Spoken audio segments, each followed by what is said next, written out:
Class 12 third semester সংস্কৃত। আজকে আমরা কারক থেকে এমসিকিউগুলো আলোচনা করব। এখানে কর্তৃকারক এবং কর্মকারক থেকে অত্যন্ত গুরুত্বপূর্ণ এমসিকিউগুলো আলোচনা করা হয়েছে। এর আগে করণকারক থেকে বেশ কয়েকটি গুরুত্বপূর্ণ প্রশ্ন আলোচনা করা হয়েছিল। চলো শুরু করি। প্রথম প্রশ্ন দেখো, বাক্যের ক্রিয়াপদের সঙ্গে অন্য পদের সম্বন্ধকে কি বলে? এ সমাস, বি কারক, সি বিশেষণ পদ, ডি অব্যয়। ভালো করে বোঝো, তারপরে উত্তর দেবে। বাক্যের ক্রিয়াপদের সঙ্গে অন্য পদের সম্বন্ধকে কি বলে? এর উত্তর হবে অপশান বি কারক। কারকের সূত্রটা কি? ক্রিয়ান্বয়ী কারকম, অর্থাৎ বাক্যের ক্রিয়াপদের সঙ্গে অন্যান্য পদের যে সম্বন্ধ বা অন্বয় বা সম্পর্ক, তাকে কি বলা হয়? কারক বলা হয়। অত্যন্ত গুরুত্বপূর্ণ প্রশ্ন। এরপরে 2 নম্বর প্রশ্ন দেখো, যে ব্যক্তি অন্য কর্তাকে দিয়ে কাজ করিয়ে নেয় বা করায় তাকে কি বলে? এ স্বতন্ত্র কর্তা, বি প্রযোজ্য কর্তা, সি প্রযোজক কর্তা, ডি অনুক্ত কর্তা। এর উত্তর হবে অপশান সি প্রযোজক কর্তা। যে ব্যক্তি অন্য ব্যক্তিকে দিয়ে কাজ করিয়ে নেয় তাকে বলা হয় প্রযোজক কর্তা। অত্যন্ত গুরুত্বপূর্ণ প্রশ্ন। আর যে ব্যক্তি অন্য কারো নির্দেশে কাজ করে তাকে কি বলা হয়? প্রযোজ্য কর্তা। এর সূত্রটা কি?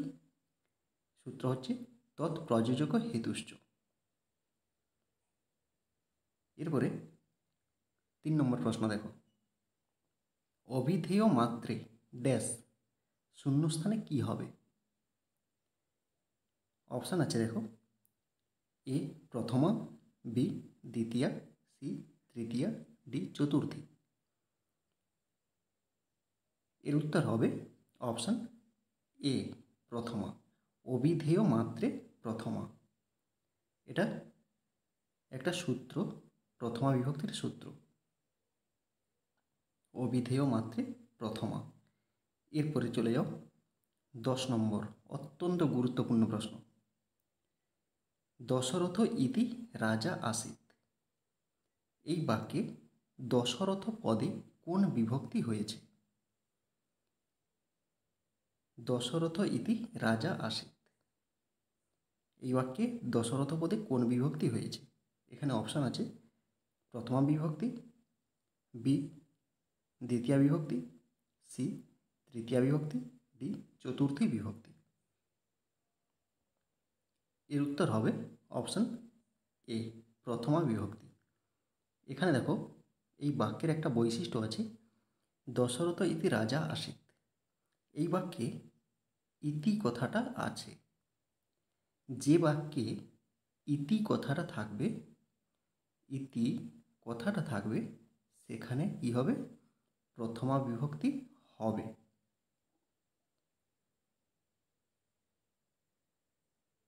এই কারক নির্ণয় প্রসঙ্গে একটা ভিডিও দেওয়া আছে, আমি এই ভিডিওর শেষে এবং ডেসক্রিপশান বক্সেও আমি লিঙ্কটা দিয়ে রাখবো। তোমরা অতি অবশ্যই সেই ভিডিওটি দেখবে, কারণ সেখানে সূত্র ছাড়া অত্যন্ত সহজ নিয়মে কিভাবে কারক নির্ণয় করা যায় পুরো বিস্তারিতভাবে আলোচনা করা হয়েছে, এবং গুরুত্বপূর্ণ উদাহরণগুলো তুলে দিয়ে। চলো এরপরে চলো 5 নম্বর প্রশ্ন দেখো, অকথিত কর্ম মোট কয়টি ধাতুযোগে হয়? অকথিত কর্ম কয়টি ধাতুযোগে হয়ে থাকে? এ 14টি, বি 15টি, সি 16টি, ডি 17টি। এর উত্তর হবে অপশান সি 16টি। 16টি ধাতুযোগে কি হয়? অকথিত কর্ম বা গৌণ কর্ম হয়ে থাকে। এই 16টি ধাতু কি কি? দুহ, যাচ, পচ, দণ্ড, রুধি, প্রচ্ছি, চি, ব্রু, শ্বাস, জি, মন্তা, মোষ, নি, হ্রি, কৃষ, বহ। অপ্রধান হচ্ছে 12টা ধাতু আর প্রধান হচ্ছে 4টা ধাতু, মোট 16টা ধাতু। এই 16টা ধাতুর সমার্থক যে ধাতুগুলো আছে সেই ধাতু যোগেও এই অকথিত কর্ম হয়ে থাকে। সূত্রটা কি? অকথিতং চ। 6 নম্বর প্রশ্ন দেখো, আধারে কর্ম হয় কোন সূত্রের দ্বারা? আধারে মানে কি? আধারে মানে হচ্ছে অধিকরণ। হ্যাঁ, আধারে মানে হচ্ছে অধিকরণ।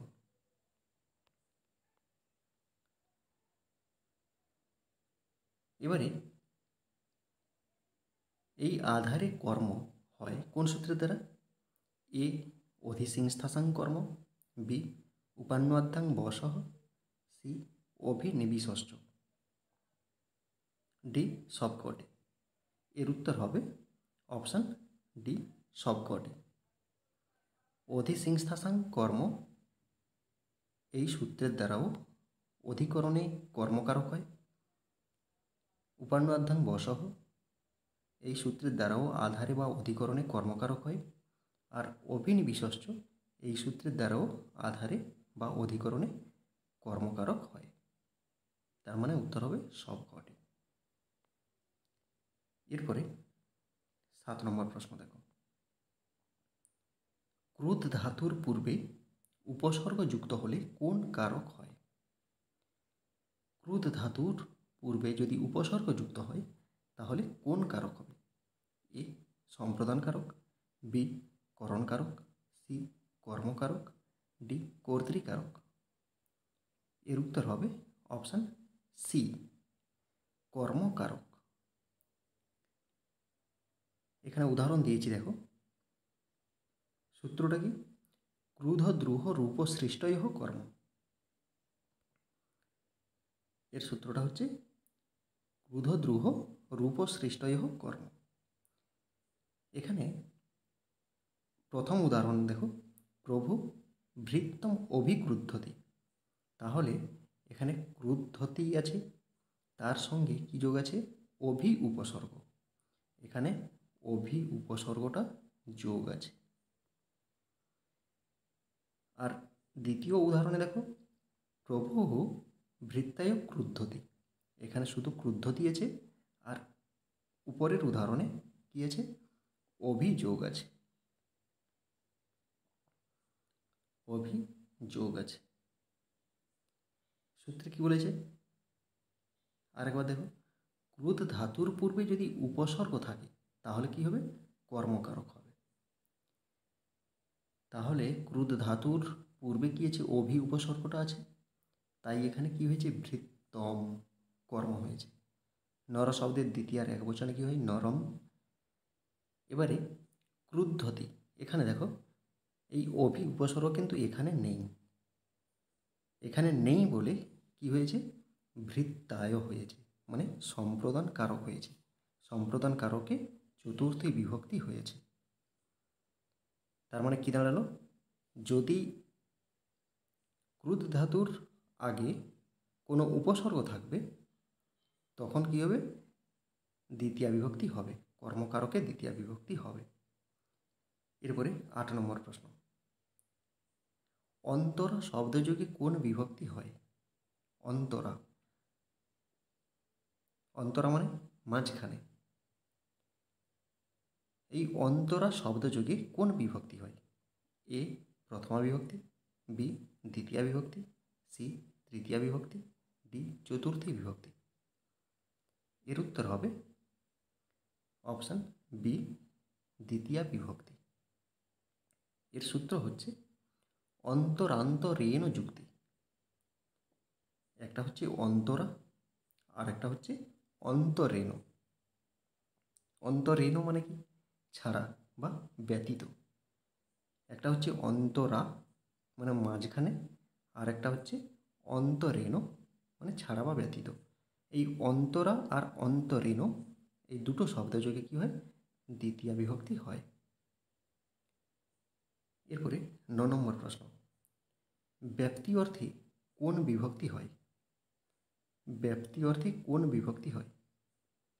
এ প্রথমা বিভক্তি, বি দ্বিতীয়া বিভক্তি, সি তৃতীয়া বিভক্তি, ডি চতুর্থী বিভক্তি। এর উত্তর হবে অপশান বি দ্বিতীয়া বিভক্তি। ব্যাপ্তি অর্থে দ্বিতীয়া বিভক্তি হয়। এর একটা উদাহরণ দেখো, স্বমাসেন ব্যাকরণম পঠতি, সে 1 মাস ধরে ব্যাকরণ পড়ছে, মানে তার পড়ার কাজটা এখনও চলছে, বন্ধ হয়নি, পুরো 1 মাস ধরে পড়ছে। তার মানে কি, সে 10 দিন পড়লো আর কিছুদিন পড়া বন্ধ করে দিল, এরকম কিন্তু অর্থ আসছে না।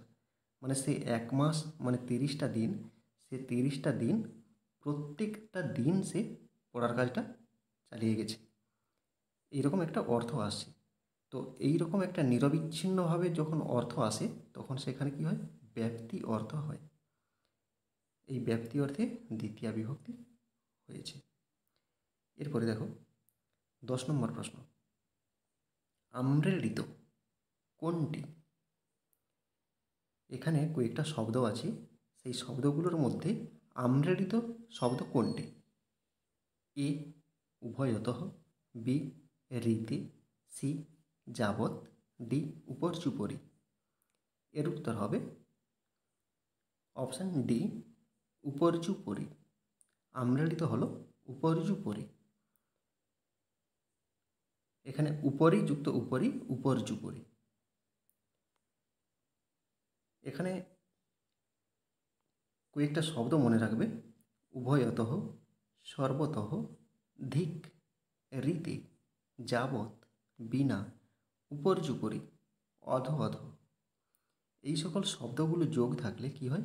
দ্বিতীয়া বিভক্তি হয়। তার মধ্যে খুব গুরুত্বপূর্ণ হচ্ছে রীতে, যাবৎ আর বিনা। এই তিনটা অতি অবশ্যই তোমরা মনে রাখবে।